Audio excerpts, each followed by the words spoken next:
আমাদের প্রধান অতিথি, আমাদের 10 নম্বরের সুযোগ্য সভাপতি এবং সুযোগ্য সেক্রেটারি এবং মাটি ও মানুষের নেতা জনাব শাহিনুর রহমান শাহিন চৌধুরী, বিএনপির সকল অঙ্গ সংগঠনের নেতৃবৃন্দ, উপস্থিত আমার মা বোন খালা চাচি, সামনে উপস্থিত চাচা ভাই, সকলের প্রতি আসসালামু আলাইকুম, অন্যান্য জাতির প্রতি আন্তরিক শুভেচ্ছা। আমি আসলে সভাপতি বক্তব্য দিতে হয় শর্ট, আমার কিছু কথা ছিল। আসলে আমার নেতারা অনেকেই বক্তব্য দিয়েছেন, একটা লোকেরও শরীর নড়ে নাই, একটা লোক চেতা নাই, হাত তুলে মিছিল করে নাই। আমি কিছু কথা বলতে চাচ্ছি। এই আজকে যে জায়গায় আমরা মিটিংটা করতেছি, আমাদের এই মিটিং এর লোকজন কম হওয়ার কারণ হচ্ছে আমাদের মধ্যে দ্বিধাদ্বন্দ্ব নেতাদের মধ্যে। জনগণ এই জায়গায় ৫৫টা বাড়ি আছে, আমি বুকে হাত দিয়ে চ্যালেঞ্জ করে বলতে পারি ৫৫টা বাড়ি বিএনপি সদস্য প্রত্যেকটা আমরা চেয়ারম্যান মেম্বার এই জায়গাটাতে সর্বোচ্চ প্রাধান্য দিয়ে আমরা আমাদের নেতা কর্মী যারা আছে সকল সহযোগিতায় চেষ্টা করি এই পাড়াকে জামাত হিসাবে আখ্যায়িত করতে। আমাদের সরকার আমলে সেই জায়গায় অবহেলিত করে রেখেছে, আমরা সেই জায়গায় আমাদের উন্নয়নের অব্যাহত রেখেছি। জামাত ইসলাম 1971 সালে আমার নেতা শহীদ জিয়া এই বিসমিল্লাহির রহমানির রহিম সংসদে ভাত খাওয়ার আগে যে জায়গায় হোক বিসমিল্লাহির রহমানির রহিম বলতে হয়। যদি আমরা ইসলাম না করি তাহলে আমার নেতা কেন এটা সংসদে পাশ করে গেছে বারবার কথা বলে। এই ভারতবাদ 1971 সালে পাকিস্তানি হাইলারদের আমাদের মা বোনের সুন্দর সুন্দর মা বোন এই বাংলার মাটি থেকে নিয়ে যে পাকিস্তানিদের হাতে তুলে দিচ্ছে, আজকে তারা আবার মিথ্যার আবাস নিয়ে বাংলার মাটি দিয়েছে, বাড়ি বাড়িতে ভোট চাচ্ছে। চক্ষুলতা থাকে এই বেদনা করছে ভোটের জন্য বাংলার মানুষের কাছে করা। আমি এতটুকু অনুরোধ করবো, এরা ছলনাময়ী, এরা যে আমাদের গ্রামে বেদিক শেয়ার আসে না, এরা বেদিক শেয়ার হচ্ছে দ্রুতবাদ।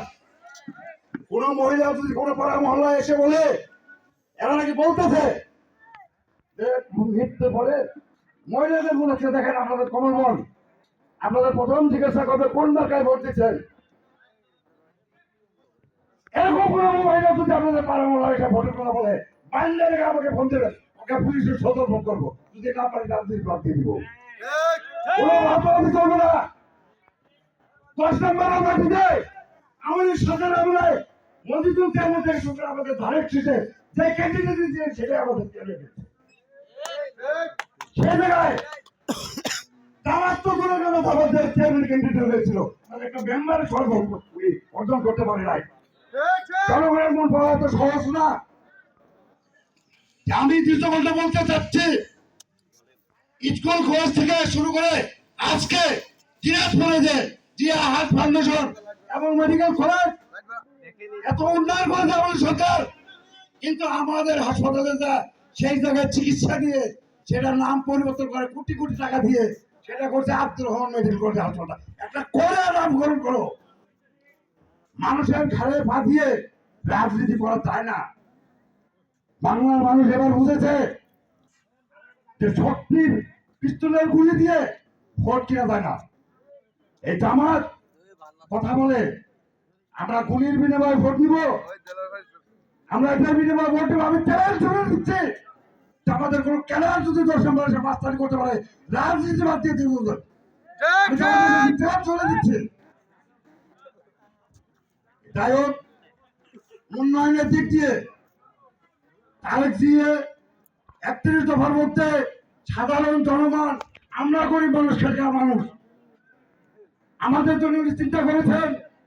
আমার নেত্রী তার 2টি বাচ্চা এই হায়না সরকার এত নির্যাতন করেছে, একটি ছেলে মারা গেছে, উনি অসুস্থ, লাইট সামনে আছেন, তবুও বলছে আমি দেশের মাটিতে মৃত্যুবরণ করবো, বিদেশের চিকিৎসা দিব না।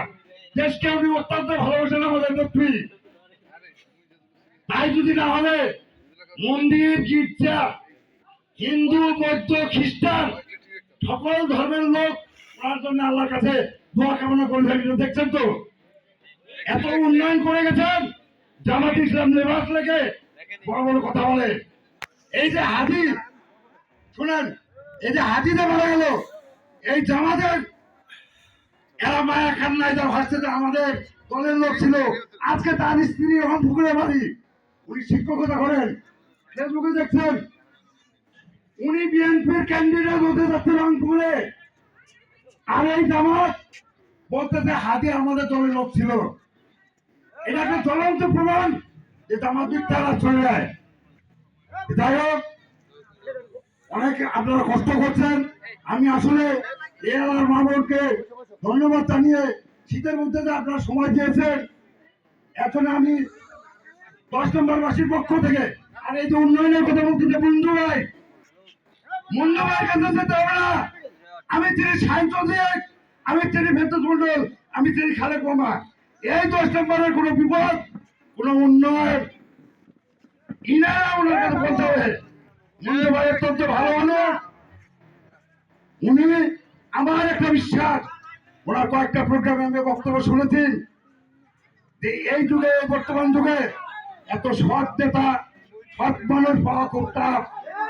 উনি অঙ্গীকার করে গেছেন আমি কোনো ঘোষ ঘুষা দিব না, আমার কোন নেতা কর্মীকে কোন অপ্রীতিকর কাজের সাথে লিপ্ত হতে দিব না।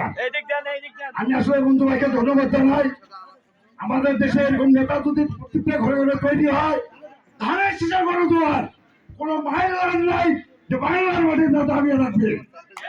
বন্ধু ভাই কিসের বলতে 60,000 কথা বলেন, যাবার 5% ভোটের মালিক হয়ে তাদের সাথে 70,000 তুলনা কিভাবে করবে? হিন্দু ঐক্য, বৌদ্ধ, খ্রিস্টান সকল ধর্মের লোক, ধানের শীষ ছাড়া কোনো গতি নেই।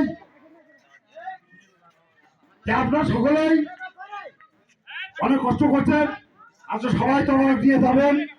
আর আমাদের 29 তারিখে রাজবাড়ী একটা প্রোগ্রাম আছে, আমরা চেষ্টা করব সকল ভেদাভেদ শেষ করে দিয়ে যদি কেউ বন্ধু ভাইকে দেখতে চান, 29 তারিখে আমরা অনুরোধ করেছি উনি আমাদের এই 9 নম্বর ওয়ার্ডের আপনাদের সুযোগের কথা শোনার জন্য উনি সরাসরি সেদিন হাজির থাকবেন। মা বোনেরা গেলে আপনাদের ভ্যান ভ্যানে দিব, আপনারা সকাল সকাল চলে যাবেন। উনি যেটা কথা বলে যে আমি 3টার সময় 3টার সময় আসবো, আমরা প্রোগ্রামের ক্ষেত্রে জানাবো সকলকে ওই প্রোগ্রামে দাওয়াত দিয়ে আপনারা সবাই সুস্থ থাকেন, ভালো থাকেন, এই আশাবাদ ব্যক্ত করে আমাদের প্রিয় অসুস্থ আছে ওনার জন্য দোয়া আছে। এখানে কথা শেষ করছি, আল্লাহ হাফেজ, সবাই ভালো থাকেন, সুস্থ থাকেন। আর আজকে সবাই এখানে